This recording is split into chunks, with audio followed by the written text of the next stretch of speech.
सोचिए, आप एक नए घर में शिफ्ट हुए हैं। उम्मीद है कि यहाँ आपकी ज़िंदगी नई शुरुआत करेगी। लेकिन अगर वही घर आपकी ज़िंदगी का सबसे बड़ा डर बन जाए तो? अगर हर रात दीवार करहाने लगे, आपके बच्चे अजीब परछाइयों से डरकर चीखने लगे और आपके शरीर पर इनविजिबल हाथ हमला करने लगे, तो आप कहाँ जाएंगे? दोस्तों, ये कोई फिल्म की कहानी नहीं, बल्कि एक असली घटना है। इस परिवार का नाम है स्मॉल फैमिली। अमेरिका का एक साधारण सा परिवार जिसने अपने घर में 13 साल तक खौफनाक भूतिया घटनाएं झेली। यही कहानी बाद में film the Conjuring last right की नींव बनी। तो चलिए आज हम जानते हैं आखिर स्मॉल परिवार के साथ क्या हुआ, उनका घर क्यों भूतिया कहलाया और कैसे एड और लॉरेन वॉरेन इसमें शामिल हुए। साल था 1973। जैक और जेनेट स्मॉल अपने 4 बच्चों और जैक के माता पिता के साथ अमेरिका के पेंसिल्वेनिया राज्य के वेस्ट पिटसन इलाके में एक डुप्लेक्स घर में शिफ्ट हुए। असल में उनका पुराना घर 1972 की भीषण हुरिकेन इग्नेस बाढ़ में तबाह हो चुका था। मजबूरी में उन्हें नया घर खरीदना पड़ा।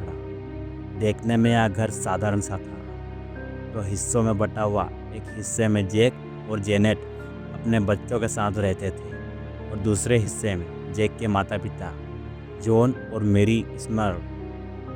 यहाँ हंसी खुशी और उम्मीद से भरी जिंदगी शुरू हुई। लेकिन धीरे धीरे घर की असली तस्वीर सामने आने लगी। यहाँ घर स्मॉल परिवार के लिए शरण स्थल नहीं बल्कि कैद खाना बनने वाला था। शुरुआती दिनों में स्मॉल परिवार ने अजीब छोटी छोटी घटनाएं महसूस की। अचानक दरवाजे अपने आप खुल जाते और फिर जोर से बंद हो जाते। रात में खाली कमरे से किसी की चलने की आवाज़ आती।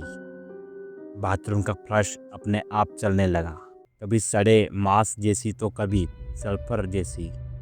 जेनेट ने नोटिस किया कि कपड़े धोने की मशीन अचानक बंद हो जाती। जैक ने महसूस किया कि उनके टूल्स और सामान अक्सर गायब हो जाते और बाद में किसी और जगह मिलते। शुरू में उन्होंने सोचा यहाँ सब महज संयोग है। परिवार ने इस पर ज़्यादा ध्यान नहीं दिया। लेकिन धीरे धीरे ये घटनाएं रोज़ का ही सीधे सीधे परिवार पर हमला करने लगा था। एक दिन उनकी बेटी को सीढ़ियों से किसी अदृश्य ताकत ने जोर से धक्का दे दिया। उनका जर्मन शेप्टर कुत्ता हवा में उठा और दीवार पर पटक दिया। कभी किसी जानवर जैसी गुर्राहट सुनाई देती। जेनेट ने कई बार महसूस किया कि जब वहाँ रसोई में खड़ी होती तो कोई उनके पीछे खड़ा है, लेकिन पीछे मुड़ने पर वहाँ कोई नहीं होता।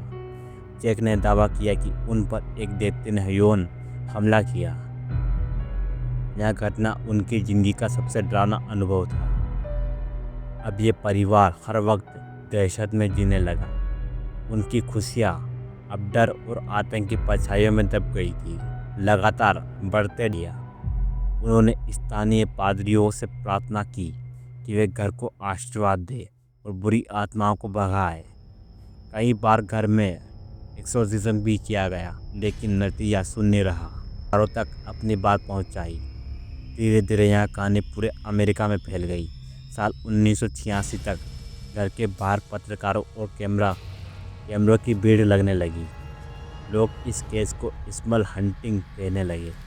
अभी परिवार ने मदद के लिए एड और लॉरेन वॉरेन को बुलाने का फैसला किया।